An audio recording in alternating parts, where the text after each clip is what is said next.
Hello and welcome to another edition of Around the Ice here on Fantasy in Frames, a hockey podcast. I'm JT, along with me, my co-host Toast Clark and Aaron Tomatich.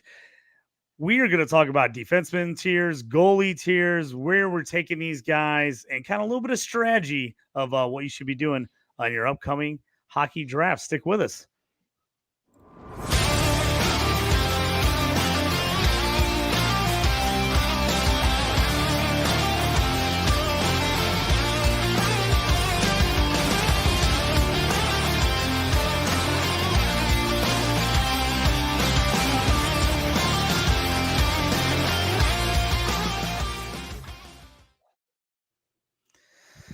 Welcome back again. Hi, fellas. How you guys doing? We're episode 3 here of the new season, getting ready for hockey fantasy coming up. We've already knocked out a couple episodes for you guys, so if you haven't watched them yet, go back.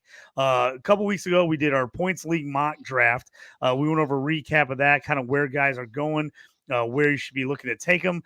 Then last week we did our forward tiers, and then this week we're going to do our defenseman and goal tiers. Before we get to that, though, we'll let you know about what's kind of coming up here over the next month and a half and so leading up to the season. Next week, we're going to do the Atlantic Division preview, followed by the Metro Division preview, the Central Division preview, and the Pacific Division preview. We're going to talk about all the players in that each of those divisions, where we're taking them, who we like. We're also going to talk about bets for the season. We're going to do a little bit of mix of everything and kind of talk about what we expect for the upcoming year. And then after that, we're going to do a home league recap. We have our keeper league. We're switching to a full Dynasty this year. So we're going to get ready to start that draft next week. So we'll kind of keep you guys up to date on Twitter and stuff on what's going on there. But we'll break down that whole draft for you. And then we're going to do an NHL opening live show when the season gets going. We're going to get you out there getting ready for the bets, just talking everything hockey and kind of what we expect for the season. And we're going to get pumped. So, guys, it's going to be here sooner than we know it, isn't it? Yeah, JT, all I do is keep nodding when you're actually talking, and I'm sitting here saying, you know what, these podcasts are great. We're going to continue to nod because all I really care about is actually getting to the draft, getting to our home league draft here in a week, and then getting opening night on October 8th. I've been going through some fantasy football drafts recently, and honestly, I'm doing them for fun. I do no prep. I could care less about them. I really only care about this. So I've been doing way too much research planning for our home league draft. I mean, way too much. I'm going to overthink it. I'm going to screw it up, but it's been fun doing it. I'm just going to sit next to you so I can look over your shoulder and cheat off your sheet. I'll be like, who's well, I already know you're taking notes doing this podcast. I already know, I'm like, JT, this is his prep. I mean, so I know what you're doing. Well, and we're gonna go with my guys tonight, the defenseman. I always seem to take the first defenseman, and I'm always defense heavy in these leagues, and I gotta just even it out just a little bit. Sometimes I get a little crazy and I get top heavy on the defense, and then I'm I've got 3 of the top 5 defensemen in the league, but somehow I'm 1 in 5, and I can't figure out why. So we're gonna talk about that and why not to do that in this episode here as we talk about a little bit of strategies and everything else as we get going here. So as we talk about that, so let's kind of, you guys putting this list together. Let's kind of talk about first before you show the list and kind of break down the tiers. Let's talk about, what to kind of expect when you're going to take defensemen, when you're kind of drafting them, and, how much it makes a difference depending on what kind of league you're in the scoring on how much you want to value these defensive players. It depends on format, but here's what I'll equate it to. And I hate to always equate it to fantasy football, but again, that's what a lot of people know. So let's go ahead and equate it to that. Drafting defensemen is like when to take a tight end. And especially if you were actually forced to play 2 tight ends. Think about it in a fantasy football. If you were like, you have to draft, you have to play and start 2 tight ends. That's defenseman. All right. So it gets diluted unbelievably quick. And goalies is even worse. When I say worse, again, like volatile, very, very unpredictable on what you're actually going to do with goalies. But we'll get into the strategy of actually drafting goalies when we get into goalies here. But with drafting defensemen, again, imagine if you're actually starting 2 tight ends on that, you really got to look at your scoring format. That is going to make all the difference in the world when you're actually drafting defensemen. You need to actually look at defensemen and think, relative to the scoring in that league, where are the defensemen going to slot in with the forwards? Like, where in which tier of forwards do the defensemen slot in there? And then it depends on how many defensemen do you have to start. Most leagues, you at least have to start 4. Some actually leagues, you can actually start 6. But most leagues, you actually got to start 4. And then take that relative to how many forwards you have to start. Let's say you have to start 9 forwards, 10 forwards, and then 4 defensemen. That can tell you that this common sense tell you go heavy with forwards first, and then defensemen after that. You can actually wait a little bit. So Aaron, I don't know if you have similar thoughts on that, but there is definitely a love-hate relationship with the defenseman drafting. Yeah, I agree with everything you said. I look at defensemen as just, it's. I like your analogy on the tight end because I think everybody can relate. Anybody that's done or is currently doing, or maybe just picking up fantasy hockey for the first time, likely they've done at least 10 years of fantasy football. So we could all relate to that dilemma. So again, you touched on the scoring format, but I'd say the between the actual NHL and the fantasy leagues when it comes to hockey, there's an ocean of difference between the fantasy world and the reality of what teams are built on. I had a former ISU hockey coach tell me once, he's like, the NHL level. Now this isn't true on all the minor league levels. Minor league levels, everybody, whether it's the major junior leagues up in Canada, the NCAA level, these kids are just going as fast as they can, as hard as they can. They're skating 100% every shift. NHL in the playoffs are skating 100% every shift. NHL regular season, it's a game of mistakes. So you typically will see your champions built defense up, defense first. Let the other guy make the mistake. Let the other guy cough it up in his own D zone, whatever it is. But you get that solid core defense. You throw a ton of money into it. So if you're in a cap league, your return on investment in these leagues is you cannot follow anything in the NHL. So I go back to your first initial point. How many of these defensemen actually score like a center, or not a center, but a forward? How many of them, put up the numbers? I don't care if their team ever gets a Stanley Cup. I'm not on the roster. I don't care if they win. I'm here to rake in the fantasy money. So I just want the guys that get on the score sheet, the traditional score sheet, the goals, the assists, and that's it. And I don't care if they shut down the other team. So really beyond a couple of the, maybe the top 3 tiers, I would argue that after that, you're just kind of, who's on the third line, who's grabbing 20 minutes a game, because the tiers really become one big tier, in my opinion. I know we've tiered it out, but again, I think one could argue you've got potentially 4 tiers when it comes to defensemen. So as you can tell, not a big fan of that when it comes to fantasy. Watching the game, I think it's the most dynamic position there is. It's tough and it's hard to learn. It's hard to catch on to, and it's hard to play an NHL hockey game 20 minutes a game. I mean, these guys are unbelievable athletes. Yeah, and JT, before you go, I just want to throw in as well. And sorry if I stole your thunder here, but think about our dynasty or our home league, and think about half a point for a hit, half a point for a block, and 0.4 for a PIM. That changes the entire landscape, right, of the defenseman position. Now, instead of actually, like Aaron said, having 6 to 7 defensemen that you can really, really count on night in and night out, actually from a fantasy perspective, and good insight, Aaron. I mean, you said it perfect as far as fantasy versus how you would actually build a team in real life. Is that list actually becomes 6 or 7 defensemen, and you go to a bangers league like ours, 25 deep. 25 deep. The tiers are actually much larger, and we did that intentionally, so that way the defenseman position could actually have some value. But JT, talk a little bit about that, because I know that you love defensemen. You actually seem to grab them actually pretty early, but we were intentional with the way we actually designed that. Yeah, I think so. For me, I think the reason I go defense a little early is because I'm so big into IDP for football leagues and playing in leagues with defensemen. So I love those defensive players because I'm like, I can win with defensive players. I don't have to just have offensive players. So like you guys brought up the tight ends, which I think was a good point. Like playing in a 2-start 2 tight end league changes everything. You start in a bangers league, or you're like in an IDP football league, like me and you are in one of our home leagues. You raise that scoring for defensive players, and it changes the game. All of a sudden you go from a half a point a tackle to 2 points per tackle.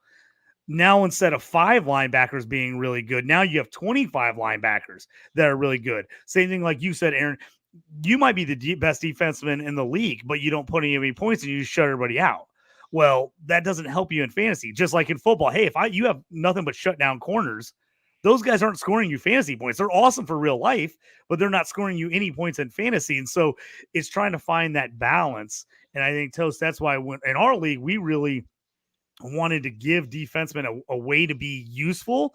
So you weren't just going like, oh my God, who am I picking up and just throwing in there, that you could get guys that got hits and got blocks and made those guys worthwhile, which I've done in a couple of my leagues on the other side with football leagues, because I had leagues where the defense guys weren't hardly scoring anything. And then nobody cared. So it was like, I'll just pick that guy up off the waivers. I'll draft those guys super late.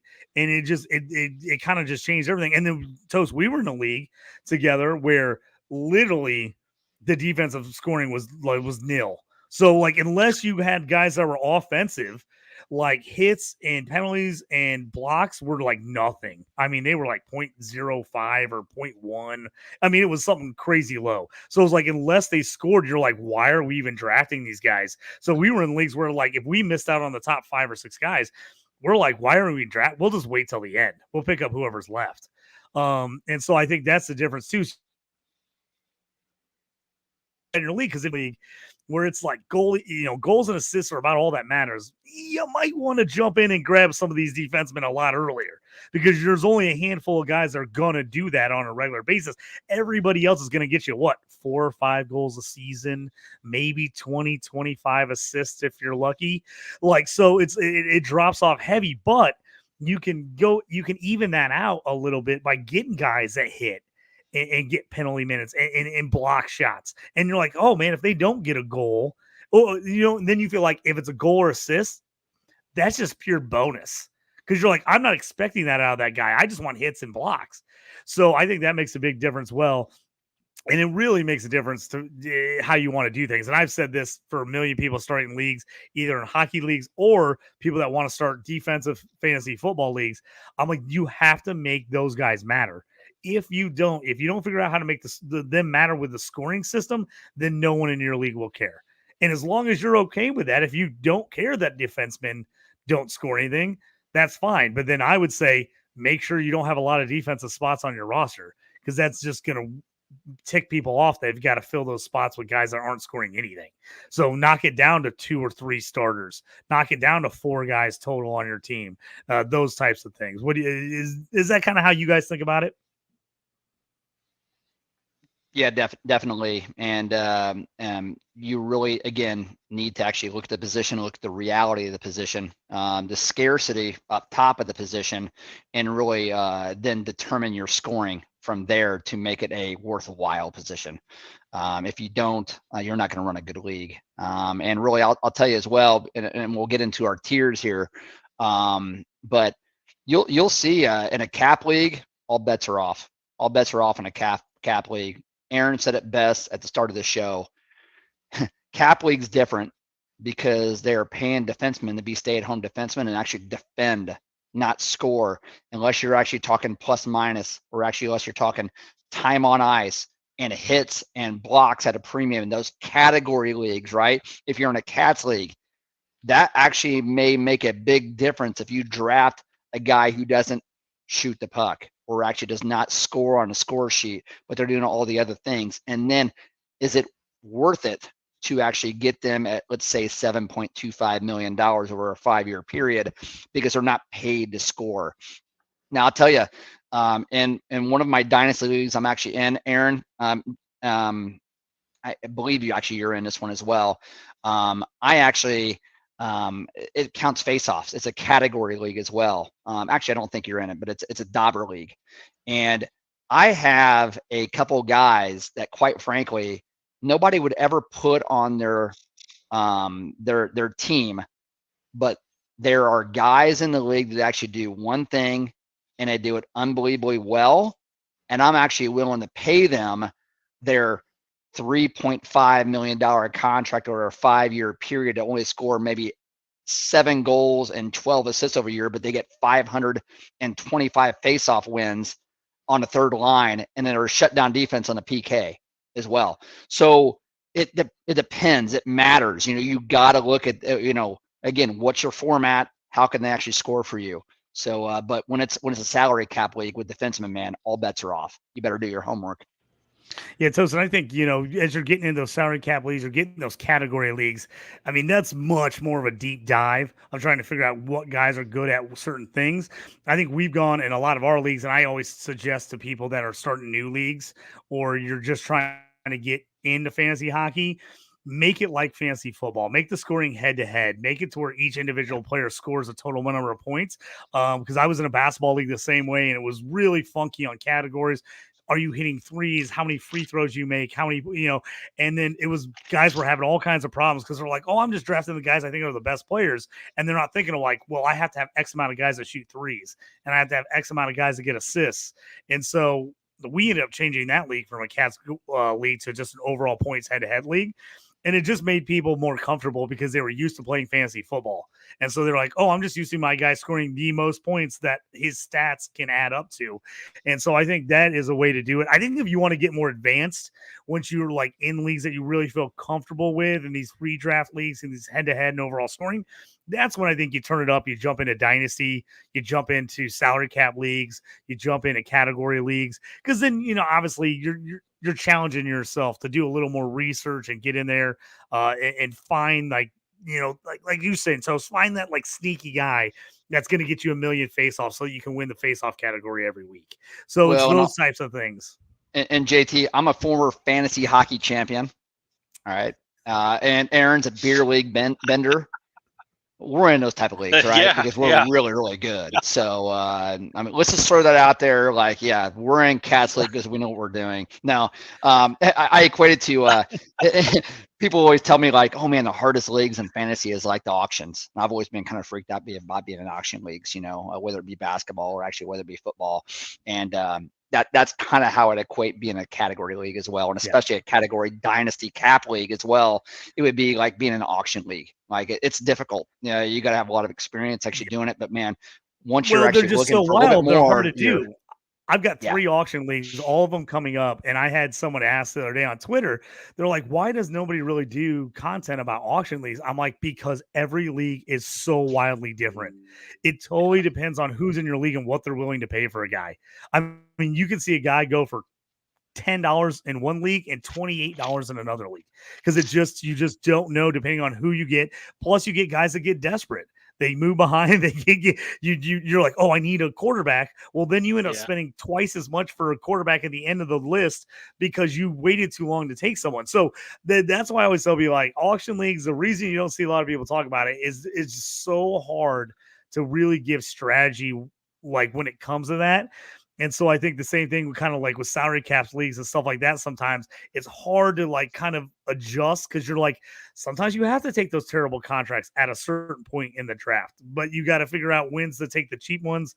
But you also don't want to take all the cheap contracts where your guy ends up, well, my team's no good. I've got all these awesome contracts, but like my team doesn't score any points. So I always think that's something you got to kind of find that balance with.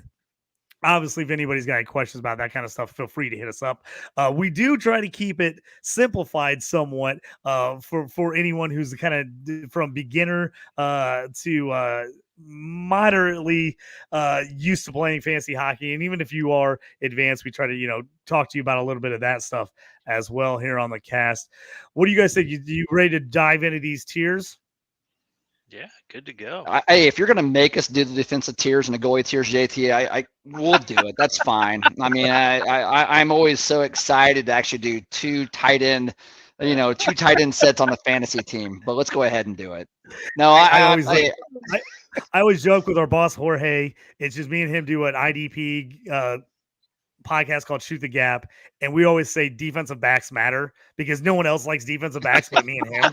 We're like, we got to take them. They matter. And everyone's like, just wait to the very end of the draft and just take whoever's left. They don't really matter. And we're like, no, they matter. So I feel like that's where we're at here. We're like, defensive and goalies matter. They matter, man. Well, I So, will say let's defense is talk more about important than some of the goalies. US ones. So yeah. All right. Yeah, let's talk about a few here. We're gonna we'll pull up the list here. I got it popped up here on the screen for everybody. If you're listening on a podcast, we'll kind of keep reading through these so you can't see them. Obviously, tier 1, we got 2 guys in tier 1, 2 guys in tier 2, 2 guys in tier 3, and then a bigger tier in tier 4. Tier 1, Cale Makar and Quinn Hughes. Pretty much you're gonna see those guys as the top 2 guys in pretty much any format. Is that correct? Well, let's talk about that a little bit. Okay. Maybe not. But again, I'll explain these tiers, how I actually explain the forward tiers as well. Take them with a grain of salt. All right. It's a litmus test to get you started in your fantasy league. It doesn't necessarily mean in any format you're going to draft these guys and they're going to be in tier 1 alone. This is based on, let's say, your most traditional league, which would be emphasis on goals and assists and not much more. Okay. So if that's the case, then boy, these guys are pretty awesome. But Aaron, I'm going to go ahead and I'm going to take Cale Makar. Please jump in. If you actually have something to say, I may pass something on to you here, but start talking about Makar. He is the cream of the crop when it actually comes to defensemen, whether it's head to head, whether it's categories, dynasty, cap, keepers, we've named them all. He's the clear number 1. All right. He's the clear number 1 in any format, in my opinion. I sat down and actually watched Makar highlights yesterday for about an hour. And I've watched him play a bunch of times. He's in the Blackhawks division as well. So we see him a lot, but guy's got an unbelievably super quick release with the puck. I would say so far to say elite vision and skating. I am not reading from a scouting report. This is my scouting report based on actually what I see, and unbelievably great hands. Great hands. So really, there's not a whole lot he can't do. He's only 26 years old. I mean, he's won a Calder Cup. He's actually won a cup, a Stanley Cup. It was Conn Smythe winner. He's got a Norris Trophy. 4-time All-Star. I mean, you can't go wrong with this guy. So last year he had 21 goals, 69 assists for 90 points. The last 3 seasons he's averaged about that as well, about just over 90 points a season in the last 3 games. But here's what I like about Makar. He blocks and he shoots a puck. In the last 3 years, he's averaged about 130 blocks a season, and he shoots a puck consistently over 230 times a season. I mean, that's what you're looking for in these defensemen. They're not just doing one thing where they're getting a bunch of assists and a few goals and not really doing anything else. He does it all. And plus, he gets to play with McKinnon and Rantanen and Landeskog and Nichushkin when he's not in some rehab facility. All right. So, I mean, Aaron, I'll just ask you, like, I know it depends on format. When do you like drafting Makar? When would you, if you had to tell our listeners, when would you start even considering drafting this guy? I mean, I'm huge on him. Every point you just made, I've made myself in either in on this pod or in talks with other fellow fantasy hockey players. I go late first round on him. Honestly, he's well, it just so happens we had 2 defensemen in the top 25 of scoring in the NHL, but this guy's going to be that perennial top 20. I think it was 15th or 16th this year, but he'll be in the top 25 from his position. Like you said, he does it all. And blocking shots is one thing. Like, okay, you block a shot, you may give up defensive control of the puck. Like you stack your pads, you block a shot. It takes a tremendous amount of courage. I mean, it does not feel good. It hurts. So you've got that, but you don't know where it's going to go. It's going to hit your shin pads, and it could go anywhere. It could go into the net. It could go anywhere. The thing about Makar is, though, he blocks the shots, but he also gets the puck, or he takes the puck off the stick, or he shuts down the number 1 line on the other team. So he's 1 in a million. He's a generational talent. I would say, when I talk about McDavid, Makar is in that same kind of conversation. So for me, it's a late first, early second, no problem. I will pass on.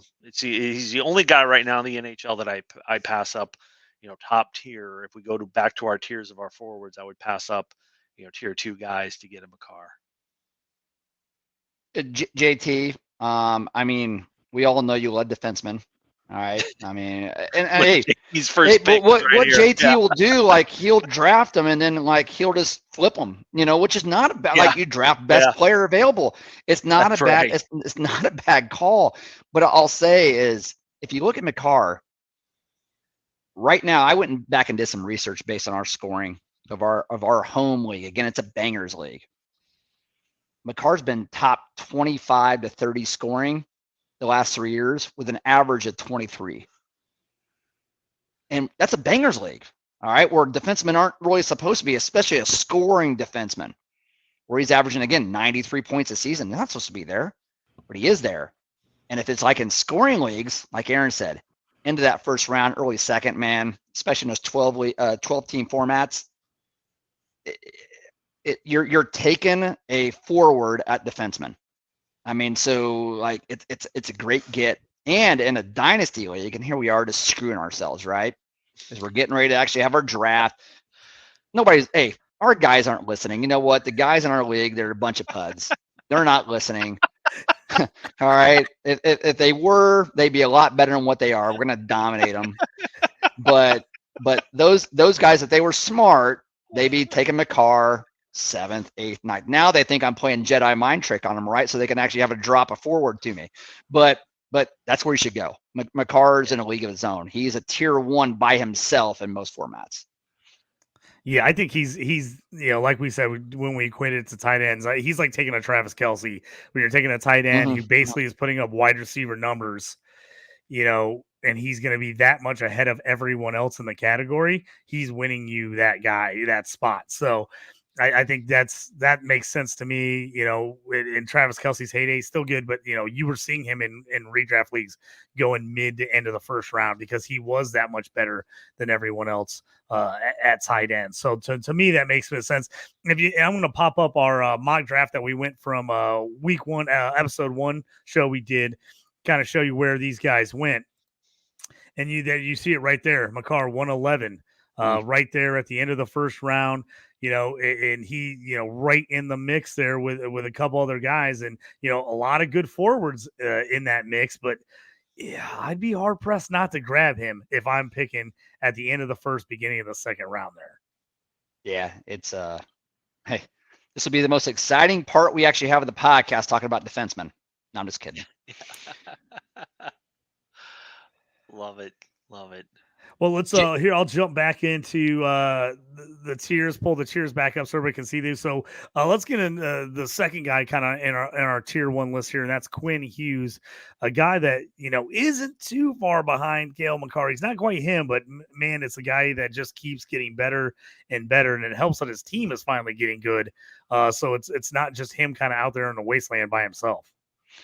Yeah, I love Quinn Hughes. So we're going to talk about this a little bit different. We did McCarr, and again, you guys look at these 8 tiers, and we're 30 minutes, and we're not going to cover all these guys in detail. We're just going to cover these first couple guys, and then we want to give you guys a litmus test on where you should actually be, where we think you should actually be with most of these drafts are going to be in these formats. But Hughes, super quick shot, and the guy like kills you with deception.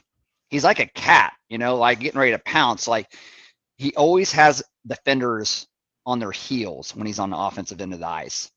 So that's kind of what I noticed about him as well, actually. And I don't watch a ton of Vancouver games, but from what I've actually have seen, that's what I've actually seen with him. Somehow he ends up getting it done. He's got great people he plays with Miller, Pedersen, Besser. List goes on. I mean, that's a good team. But 25 years old. He's a Norris Trophy winner. I think it was last year, Aaron. I think it was last year. He's the captain there as well. Last season, he had 17 goals, 72 assists, 92 points. I'm looking here to the left. I'm cheating. All right. But the last 3 seasons, he's actually averaged a point per game.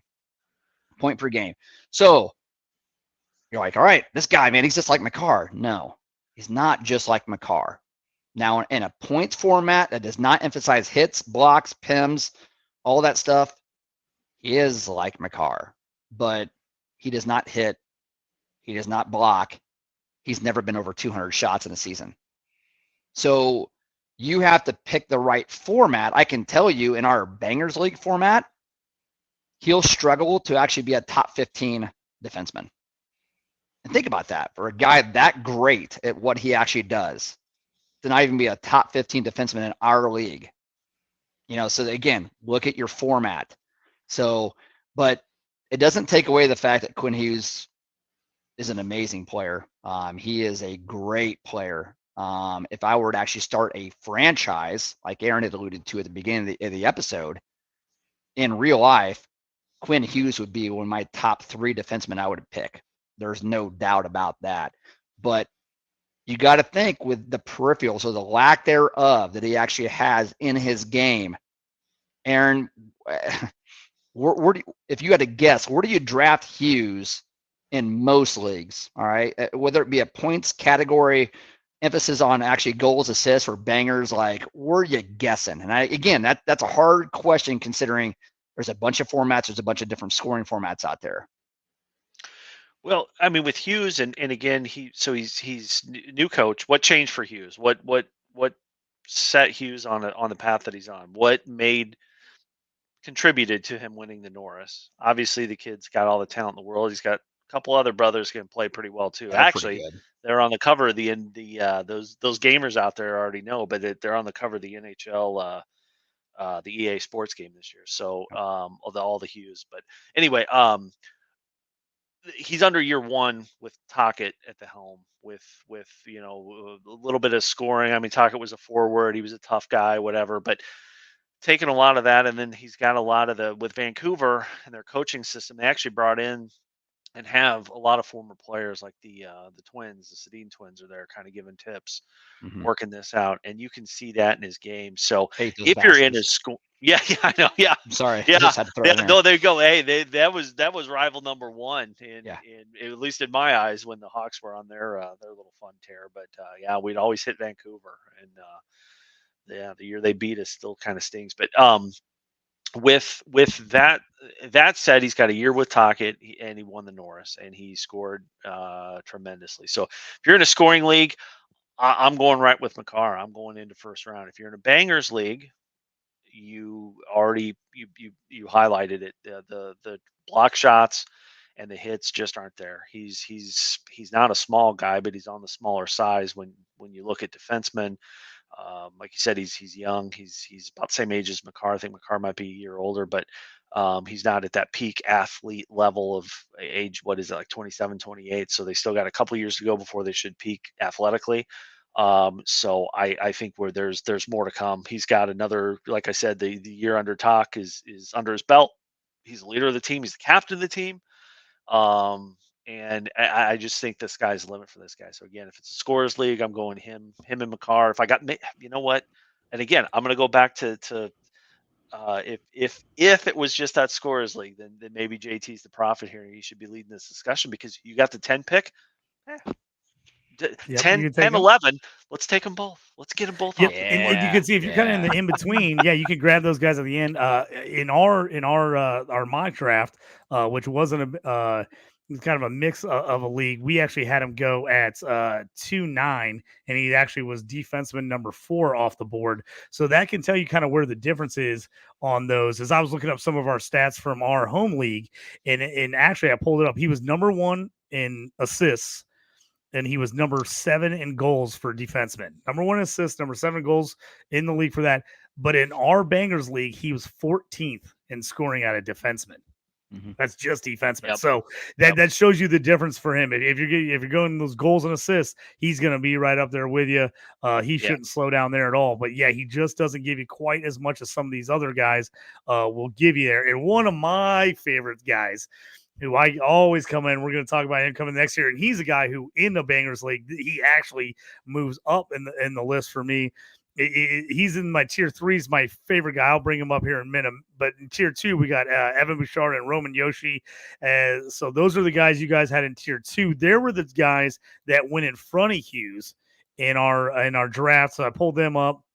And so Yoshi went 2-5, Bashard went 2-6, and then Hughes actually went 2-9. So let's talk about those two guys real quick.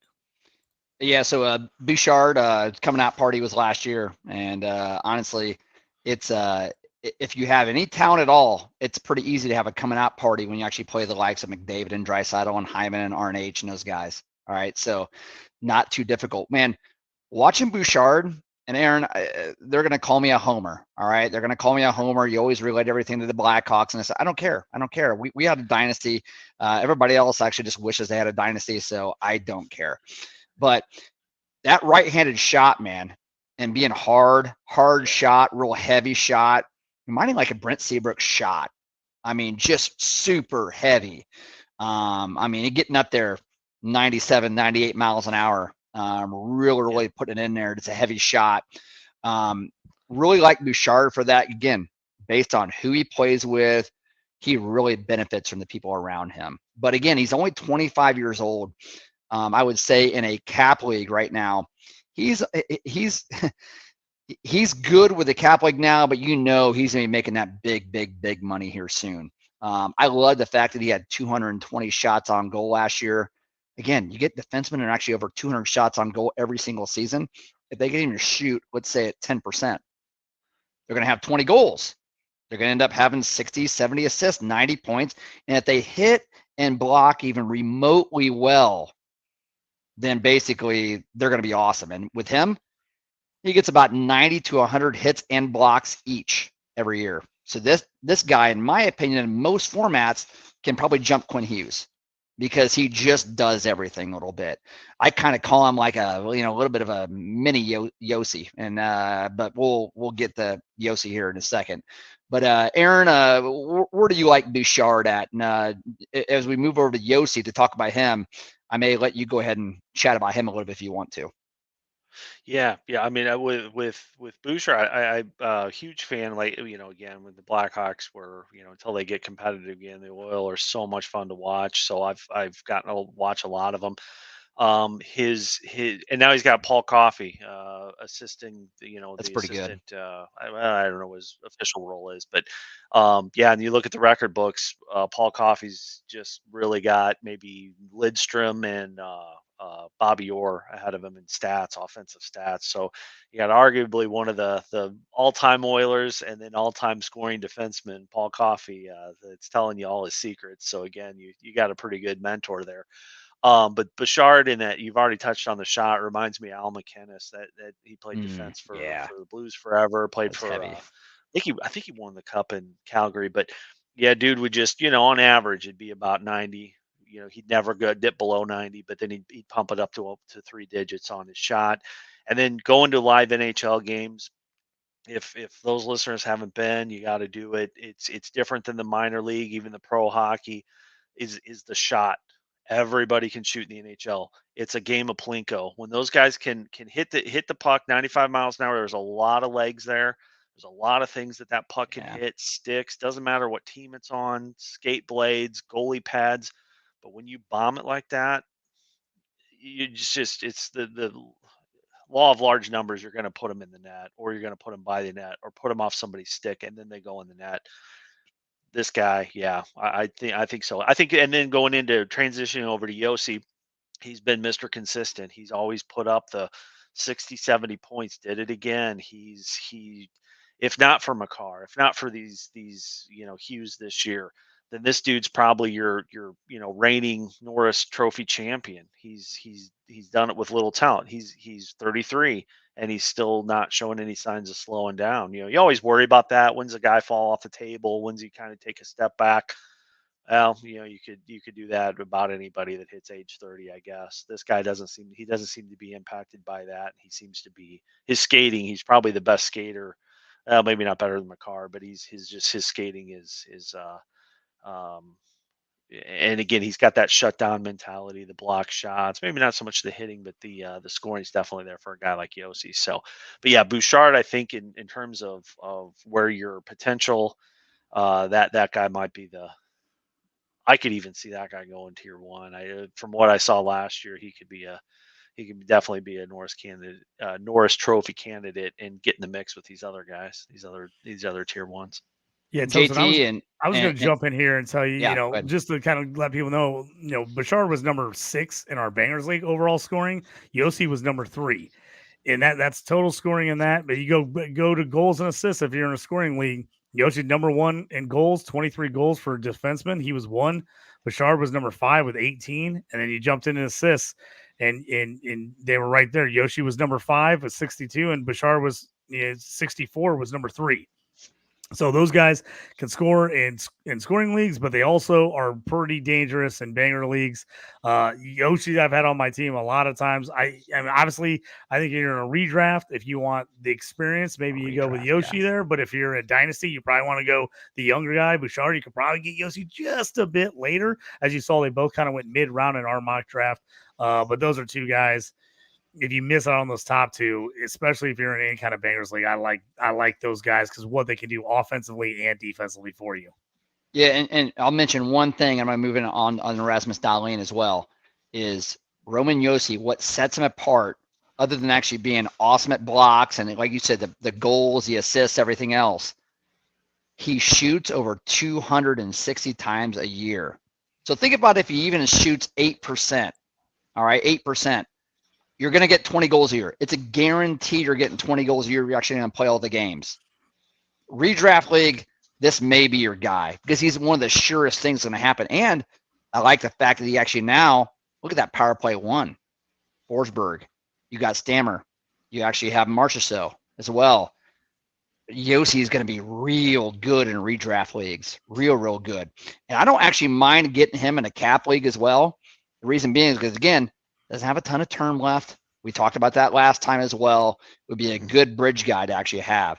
But let's talk. Hey, JT, time. I know we're getting times away, but we got to talk about last guy here. We're going to talk about in detail here in the top 3. Dahlin, you talk about a mini. He's your mini. Yeah, well, you know why? Because he's a mini. He's a mini Roman Josi. All right, he's mini Roman Josi. 24 years old. Last season, he had 20 goals, 39 assists, 59 points, but he's averaged 63 points a season the last 3 years. Here's what I love about Dahlin. He shoots, he hits, he blocks, he beats the crap out of people. He's got PIMs as well. 235 shots on goal last year, 154 blocks, 195 hits, and he's projected over 75 PIMs this year. Look at this. Think about it. He's going to beat the shit out of everybody. This guy, category league's dream. All right, a bangers league dream. Love Rasmus Dahlin. JT, I know you'll get him. I know you'll get him actually in our league. He's my guy. I've had him. You will. There's no sense even talking about him. I know you'll get him. I've had him as a keeper, so now I'm going to have to way overdraft him in the Dynasty League because I've kept him for so many years at such a great price. See, Aaron, this is the Jedi mind trick. I can just convince him to do it, and he's going to do it. So. But you look at it in our league, but he's awesome. He was number 21 overall in scoring. Overall, as a defensive player, 21 overall in scoring. He was our number 2 defensive man by like 2 points. He finished second in overall defensive scoring. Depending on the draft you're at, again, Bangers League is going to be a lot higher. You look where we had him in our draft that we did earlier. He went 211, right where I would take him. That 1-2-2-11 right there is feeling pretty nice for me. He said, JT goes, that's right where I'd take him because JT, you're usually drafting there. I'm drafting right there. I think I'm just talking mad crap about JT tonight. Yeah. So I think I'm drafting right there. So that might be my spot again for him. I just love Dahlin. He got off to such a great start last year, and I think his points could have been better, but his team didn't really help him a lot for a lot of the seasons. They just were not as good as people thought they would have been. I would have thought he could have got a few more assists if he could have had a little more offense, but the Sabres offense just wasn't what we thought it would be. But I like him, just young, big player, a guy can do a little bit of everything. So yeah, in a Bangers League, I absolutely love him. I'm taking him at that 2-3 turn, probably in a Bangers League, especially if you're missing out, those other guys all gone. I'm going to grab him as my number 1 anchor defensive player. Yeah, and JT, why don't you move us on so we can get to defense tiers? Because me and Aaron, we've talked way too much. I've actually talked more than anybody. But Aaron, you probably have a couple guys you like to talk about. Let's finish off these tiers at JT if you want to read them off, and then Aaron, stop him. Yeah, I'll read them when you off want here, to and then talk you about guys somebody. can jump in and you guys can jump in and just kind of. I mean, I've hijacked this entire podcast. You're all right. Yeah, Adam Fox and Rasmus Dahlin in tier 3, tier 4. Josh Morrissey, Victor Hedman, Mario Heiskanen, and Noah Dobson in tier 4. Tier 5, we got Eric Carlson, Charlie McAvoy, and Morgan Riley. Tier 6, Dougie Hamilton, Mikhail Sergachev, and Mike Matheson. Tier 7, Mortis Sider, Shea Theodore, Zach Werenski. Tier 8, Vince Dunn, Drew Doughty, and Brock Faber. I will say, and again, I have to bring this up because he's my regular. Mortis Sider, we got him in tier 7 there. He's a guy I like in Dynasty. He's a young player. He's kind of taken over that defense there for the Red Wings. He was a guy in our league, was right there in the mix as far as overall defensive. So I like him more in a bangers league than in a scorer league. As you look at our league, he was actually number 5 in our home league. He actually finished just behind Makar in overall points for defensemen. So he's a guy. He's a little bit lower in this if you're in more of a scoring points league. But if you're in a bangers league, I jump him up quite a bit. He's a guy I really really like just because he's like Dahlin. He's a guy that he gets you stuff everywhere. He kind of fills up all the cats. I love to see his shots go up. He had about 135 last year, but man, 33 assists. 9 goals. Like to see that 9 goals go up a little bit, but 211 hits, 213 blocks. I mean, the guy's just all over the place on defense. So he's one of the guys that I am always telling people in a bangers league. He's probably going to go slightly higher than where his ADP is for me. Yeah. And Sider, the thing I like about him, he hasn't missed a game. So 3 years going, 82 games each year. His time on ice just keeps increasing. So that's kind of what I look at when I trend or try to get these defensemen on the side up. Because again, and I've also compared defensemen to kind of wide receivers. It takes a wide receiver a while to get know the plays. If they're traded, they're rookies, whatever. It just takes a while to know the routes, know the quarterback, that kind of thing. Same thing for defensemen. They're quarterbacking the power plays. There's a lot more than just knocking pucks off sticks. So Sider's that guy that he's been there. He doesn't miss a game. He's a workhorse. He's the Cal Ripken of the NHL. So love him. I'm right there with you, JT, on that shout out. The other guy I'd like to shout out just as a kind of up and comer, Noah Dobson. Kind of a guy that before this year just had an eye on. He's a 50-point guy up to this year. This year he dropped 70 points. So it was a pretty big offensive increase. So again, you're in that redraft, you're in that scoring league, a guy you might want to have an eye on. And I'll tell you two other things that jump out. Now, when you get into a score league, and I kind of alluded to it before, you probably have maybe 2-3 tiers of defensemen, and everybody else is in the same tier if you're in the scoring league. Well, how do you differentiate now? A guy between Dobson or maybe, just randomly pulling Zach Werenski. How am I going to establish this? Two things I look at. So when I look at Dobson, is he on the way up? Is 70 points an anomaly?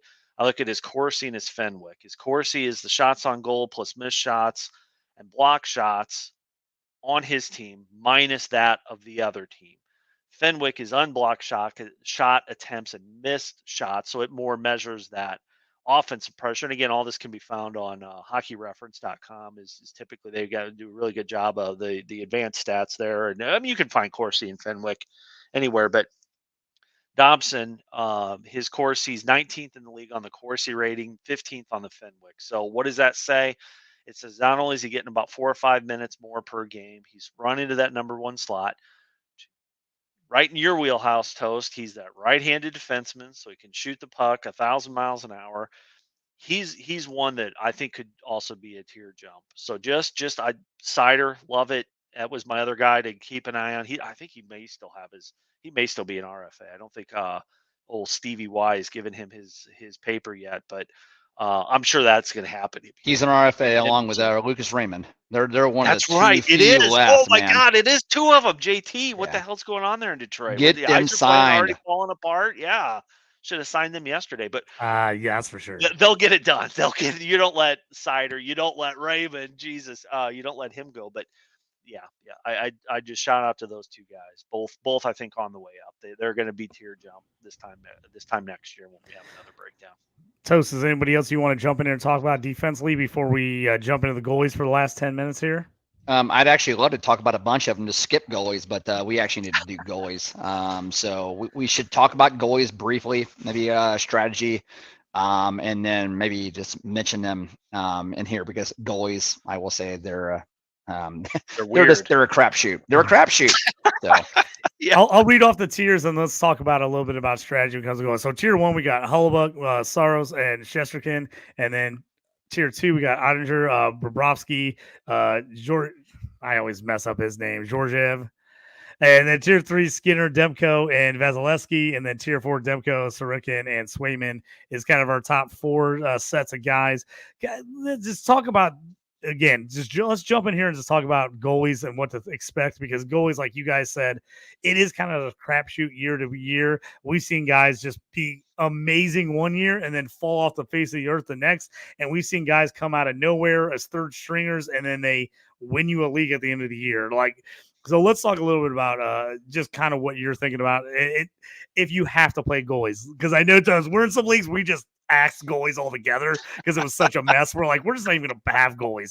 So let's, it's almost like the kicker position. We're like, let's just get rid of the kickers. So talk about strategy here for people that are in leagues with goalies. Don't overthink goalies. It really come down to specifically if the goalie wins and they're on winning teams, draft those goalies. All right. And if they are not on winning teams and they basically lose a lot, don't draft them or wait for them. All right.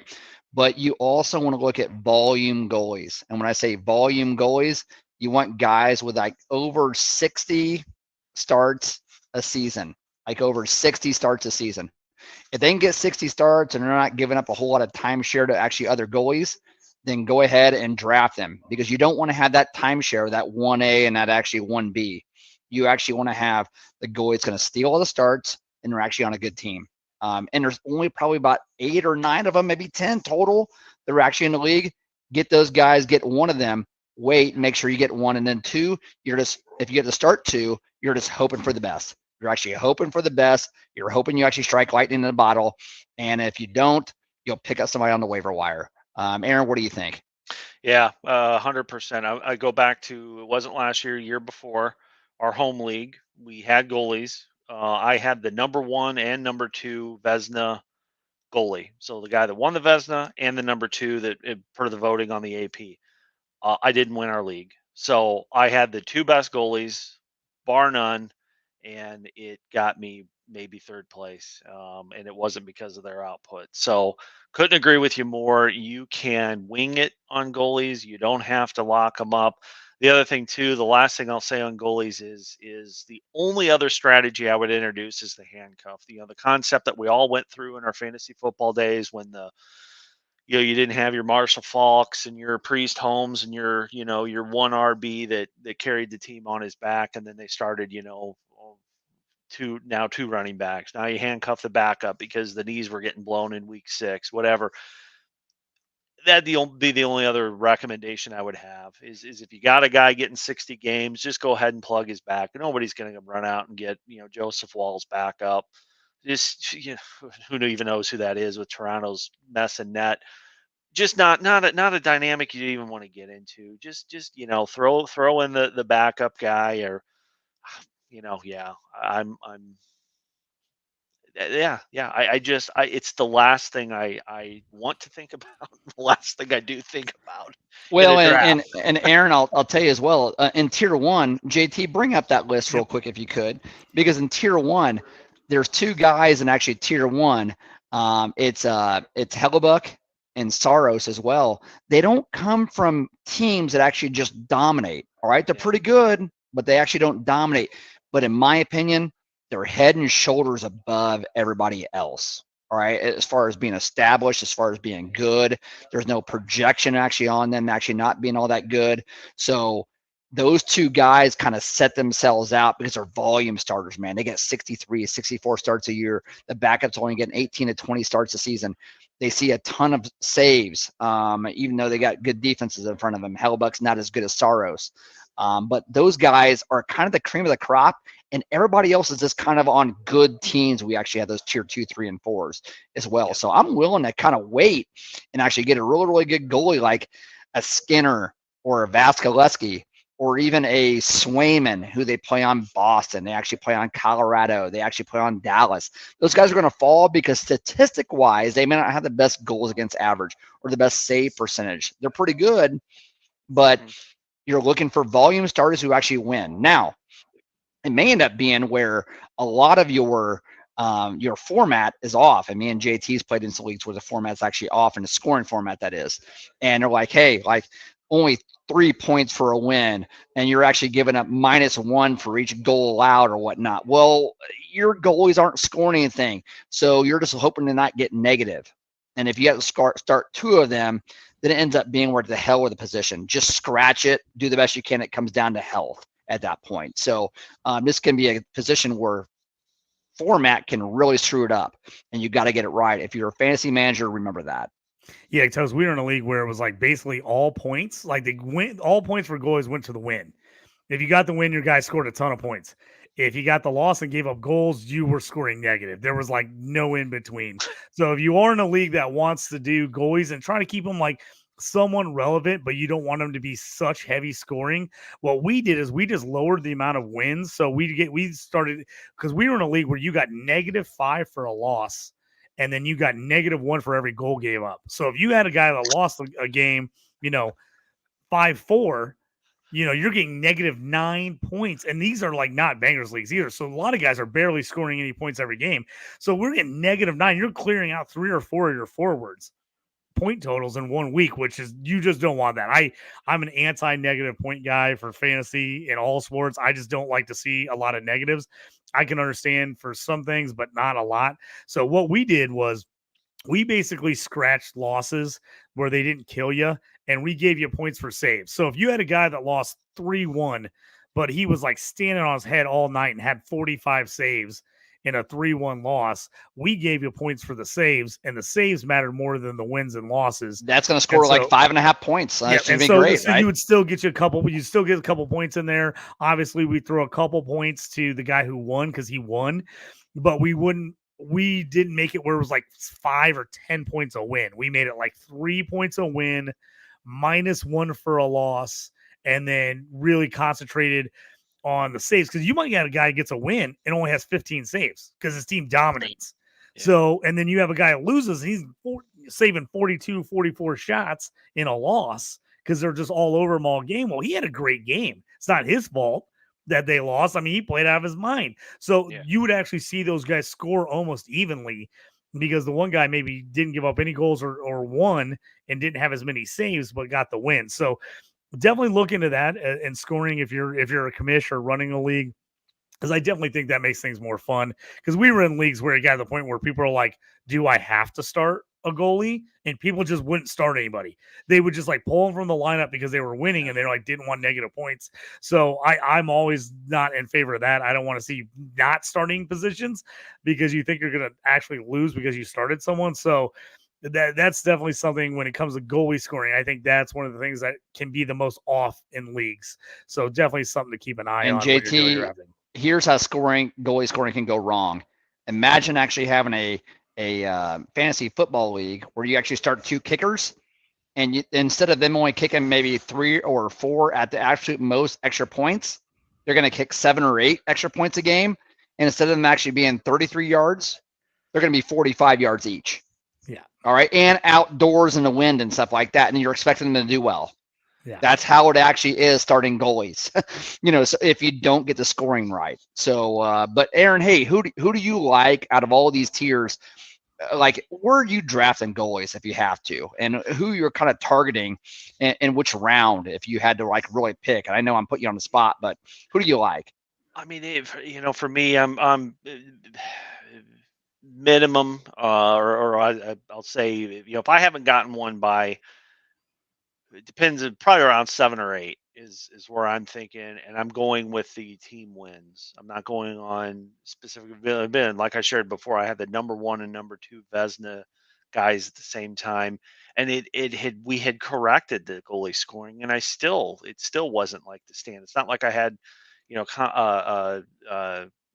McDavid and Draisaitl, then I would have walked away with it. I mean, I would have. So the goalie scoring is, as much as you try to set it stand, it's just not going to be there. So I'm not even considering a goalie till round, I'll say 7 or 8. And of the ones you have, again, I'm going to go with overall record. I would, so obviously your tier 1 guys would be gone by then, but I'm looking at the up and comer. Demko did tremendous things in Vancouver. Again, we're under the Rick Tocchet regime. I love him. I love the way that team's kind of worked out. And then I look to, again, go back to the Oilers fanboy, with Skinner. Skinner was 1 game away from winning the cup. So that's the type of goalie, the team that's going to put up 6-7 goals a game. All he's got to do is stop a couple, and he's going to get the W. So I go Skinner, Demko. I look at those guys probably in about round 7 or 8. Yeah, and I like going back to back. That way you can just get them out of the way, right? Yeah, just get them out of the way, get them done. Can you continue ignoring them after you get them back to back? Yeah. Yeah. So let's. Any final thoughts here on the Defenseman Goalies show as we wrap this thing up here on Around the Ice? Well, next week, I'm looking forward to that. We're going to do Atlantic Division preview.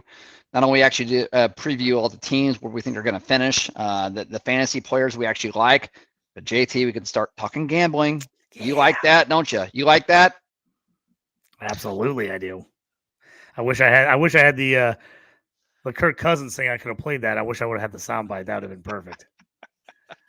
Yeah, those out there, listen, if you haven't listened already, the what you did, JT, the Fantasy and Frames and with the college pod, that get on that. We're in week 1 now. Week 0 is last week. It's such a tease. Week 0 is such a tease. I know. Well, there was a ton of games last year, and then this year was like 4 games. It was like, I was like, okay, this is kind of strange. And is it the format? I don't know. Maybe you guys covered that, but yeah. I mean, that's a whole nother topic. But yeah, it's time to again fill the coffers for week 1. Let's get it started off right. Let's start putting money on those college games. So we got house money for our NHL bets. That's right. So if you're staying with us here on Fantasy and Frames, stick around here on the YouTube channel. We will have the Stew with JT Brew following this. Me and Ben Dyer bringing you college football week 1 betting previews, over-unders, games we like. I got a couple more season-long bets that we didn't get in the show last week that I'm going to put in tonight. So that show's going to be on here in about 10 minutes. And as a reminder, as always, Wednesday nights and throughout the week, really, on Fantasy and Frames, we've got all kinds of action for you, all kinds of podcasts. Head over to the website. A bunch of articles up this week to help you with if you're still looking at doing NFL football drafts coming up this next couple weekends here right before the season starts. All kinds of info there, rankings as well. Wednesday night is the night to be on Fantasy and Frames, as we got back-to-back shows on Wednesday nights, and always on Tuesdays here. We got Around the Ice, got your hockey fix, and then college football betting. And Monday nights, One Foot Down is the college football podcast. We talk fantasy college football. So if you're on that, on Fantrax playing college football, which you should if you're not, give it a try. Check out their show on Monday, and then you can follow that up with me and Ben with the betting show on Tuesday nights following Around the Ice. I appreciate it, guys. Thanks for joining us, everybody out there. Thanks for watching. Appreciate you. We'll see you next week.